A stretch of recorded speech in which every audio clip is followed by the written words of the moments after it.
जब रिया ने सोनम को इस तरह खड़े हुए देखा तो वह खुश हो गई। उसे लगा कि सोनम वहां से जा रही है। उधर कुणाल को भी यही लगा कि शायद सोनम को रिया की बातों का बुरा लगा है, इसलिए वह यहां से जा रही है। वह उसे रोकने के लिए कुछ कहने ही वाला था कि उसने देखा सोनम रिया के पीछे से होते हुए उसी की ओर आ रही है। कुणाल उसे बस देखता रहा। वह जानना चाहता था कि सोनम अब क्या करने वाली है, इसलिए उसने शांत रहते हुए अपनी फाइल में देखने का नाटक किया। कुछ ही पल में सोनम उसके सामने आकर खड़ी हो गई। जब कुणाल ने सिर उठाकर उसकी ओर देखा तो वह एक पल के लिए सकपका गया। सोनम हाथ बांधे हुए उसे घूर रही थी। कुणाल कुछ कहने ही वाला था कि सोनम की आवाज आई, उठिए। कुणाल ने असमंजस में पूछा, क्या? मैंने कहा उठिए और वहां मेरी सीट पर जाकर बैठिए, सोनम ने लगभग आदेश देते हुए कहा। सोनम की बात सुनकर कुणाल ने तो कुछ नहीं कहा, लेकिन रिया तुरंत बोली, क्यों? कुणाल वहां जाकर क्यों बैठे? और तुम तो यहां से जा रही थी ना? सोनम ने व्यंग्य भरे स्वर में कहा, ये किसने कहा कि मैं यहां से जा रही हूं? और रही बात कुणाल के वहां बैठने की, तो मुझे यह बिल्कुल पसंद नहीं कि कुणाल मेरे अलावा किसी और को देखे या किसी और के करीब बैठे। जलन होती है मुझे। सोनम की बात सुनकर रिया और कुणाल दोनों हैरानी से उसे देखने लगे। रिया तो बेचारी कुछ बोल ही नहीं पाई, लेकिन जल्दी ही उसने अपने को संभाला।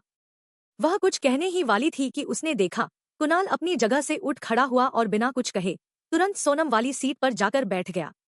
वह सीट रिया की कुर्सी से काफी दूर थी। कुणाल के बैठते ही सोनम उसकी कुर्सी पर जाकर बैठ गई। कुछ देर तक कुणाल और सोनम आपस में बात करते रहे और उन्होंने रिया को पूरी तरह नजरअंदाज कर दिया। इस पर रिया को और भी गुस्सा आने लगा। उसने खुद को शांत करते हुए वही सवाल दोबारा पूछा जो उसने गाड़ी में किया था, कुणाल, तुमने मुझे बताया नहीं कि यह लड़की कौन है? रिया की बात सुनकर सोनम और कुणाल दोनों ने उसे ऐसे देखा जैसे वह कोई बेवकूफ हो। कुणाल के कुछ कहने से पहले ही सोनम बोली, मिस रिया, क्या आप पागल हैं या फिर आपको कम सुनाई देता है, या आपकी याददाश्त कमजोर है? कुणाल ने कुछ देर पहले ही कहा था कि मैं उसकी गर्लफ्रेंड हूँ, फिर भी आप है कि यह मानने को तैयार ही नहीं। रिया ने तंज कसते हुए कहा, और रियली, क्या तुम सच में कुणाल की गर्लफ्रेंड हो? जब उसने तुम्हें अपनी गर्लफ्रेंड बताया तो कोई भी तुम्हारे चेहरे को देखकर बता सकता था कि वह सब झूठ है। मैं यह मानने के लिए तैयार ही नहीं हूँ कि कुणाल तुम जैसी चश्मिश लड़की से प्यार करेगा। तुम तो मेरे सामने कुछ भी नहीं हो। तुम इस चश्मे के बिना एक कदम भी नहीं चल सकती। सोनम ने अपने चेहरे को छूते हुए कहा, क्या सच में?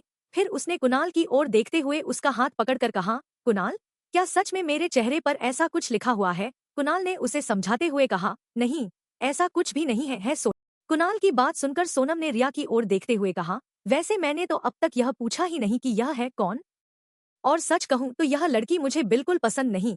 सोनम के सवाल पर कुणाल ने जवाब देते हुए कहा, यह मिस रिया है जिनसे तुमने सुबह बात की थी। ओह, तो यह है रिया। खास बुरी नहीं है, लेकिन मेरे सामने कुछ भी नहीं। अभी इसने कहा कि मैं चश्मे के बिना एक कदम भी नहीं चल सकती, लेकिन मुझे डर है कि अगर मैंने अपने चश्मे उतार दिए तो मिस रिया मेरे सामने खड़ी भी नहीं हो पाएंगी। सोनम ने रिया की ओर देखते हुए कहा। सोनम इतने में नहीं रुकी। उसने फिर रिया की ओर देखते हुए कहा, और जहां तक मिस रिया आपके सवाल की बात है, तो कोई भी ऐसे ही रिएक्ट करेगा अगर अचानक उसका बॉयफ्रेंड उसे इस तरह किसी तीसरी लड़की से मिलवाए। खासकर जब आज सुबह ही तुम्हारे फोन के बाद हमारा इतना बड़ा झगड़ा हुआ हो कि गुस्से में मैंने कुणाल को ब्रेकअप तक करने को कह दिया था, लेकिन यह नहीं माना। सोनम ने फिर कुणाल की ओर देखते हुए कहा, थैंक यू कुणाल, मुझसे ब्रेकअप नहीं करने के लिए।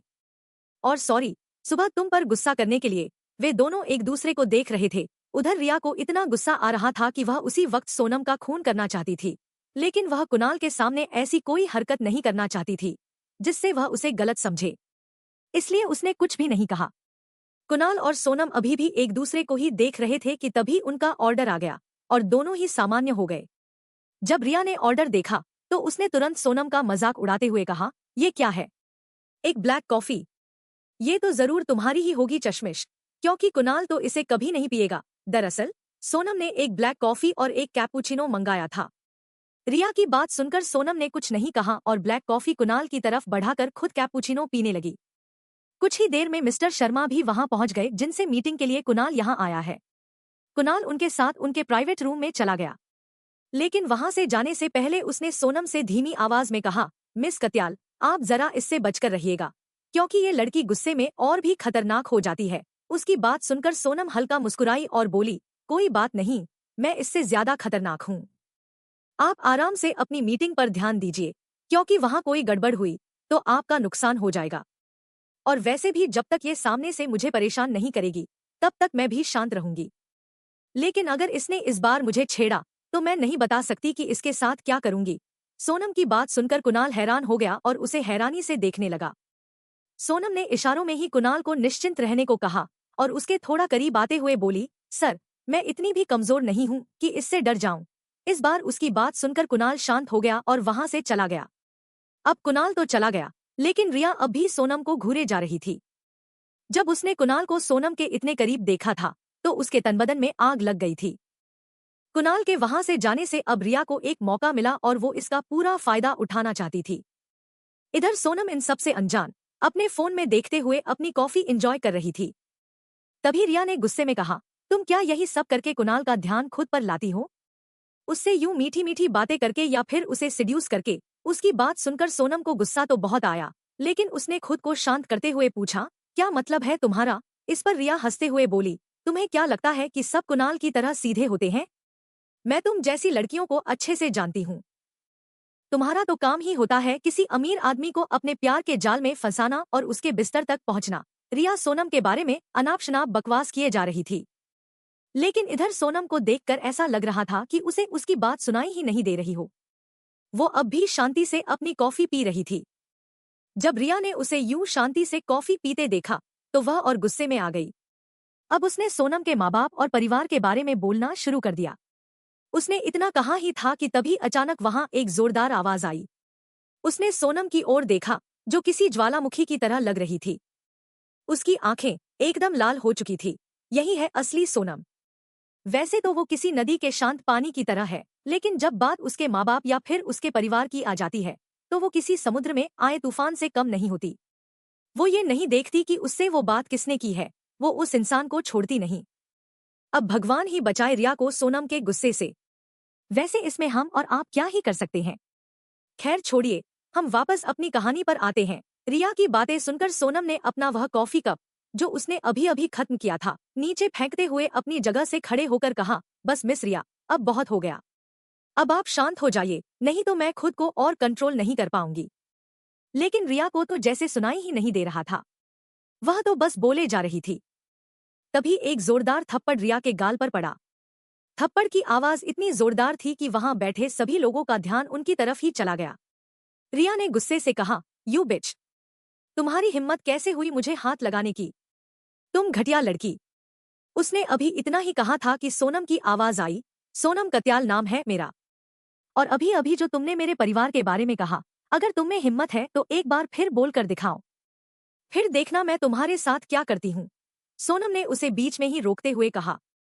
सोनम की आवाज में गुस्सा रिया भी महसूस कर सकती थी, लेकिन इस समय रिया को भी इतना गुस्सा आ रहा था कि वह शांत नहीं रह पाई। उसने कहा, हाँ हाँ, तो मैं डरती थोड़ी हूँ तुमसे। मैं फिर से यही कहूंगी कि तुम और तुम्हारा परिवार दोनों ही एक नंबर के घटिया हो, और तुमसे ज्यादा घटिया लड़की मैंने आज तक नहीं देखी। वह अभी बोल ही रही थी कि सोनम ने एक और थप्पड़ रिया के गाल पर दे मारा। इस वजह से रिया संभल नहीं पाई और गिरते गिरते बची। इस बार रिया भी खुद को रोक नहीं पाई और उसने सोनम को मारने के लिए अपना हाथ ऊपर उठाया ही था, लेकिन वह सोनम को छू भी पाती उससे पहले ही सोनम ने उसका हाथ पकड़कर पीछे की तरफ मोड़ दिया। इस वजह से रिया को बहुत दर्द हो रहा था, लेकिन सोनम ने उस पर कोई रहम नहीं किया। फिर उसने अपना फोन टेबल से उठाया और वह रिकॉर्डिंग बंद की, जो उसने इस तमाशे से पहले चालू की थी। इसके बाद उसने उस रिकॉर्डिंग को किसी को भेजा और फिर उसी नंबर पर फोन कर दिया। वह मिस्टर कपूर का ही नंबर था। दूसरी तरफ मिस्टर कपूर ने पहले तो फोन इग्नोर किया, लेकिन जैसे ही उनकी नजर अपने फोन पर फ्लैश हो रहे नाम पर गई तो वह हैरान हो गए, क्योंकि यह पहली बार था कि सोनम कत्याल ने खुद अपनी तरफ से उन्हें फोन किया था। आज से पहले उनकी जब भी बात हुई थी, वह या तो सोनम के सेक्रेटरी की तरफ से हुई थी या फिर मिस्टर कपूर ने खुद ही सोनम को फोन किया था। तो अब क्या होगा? क्या मिस्टर कपूर यह जानने के बाद कि सोनम ने उनकी बेटी के साथ क्या किया, उसे सजा देंगे, या फिर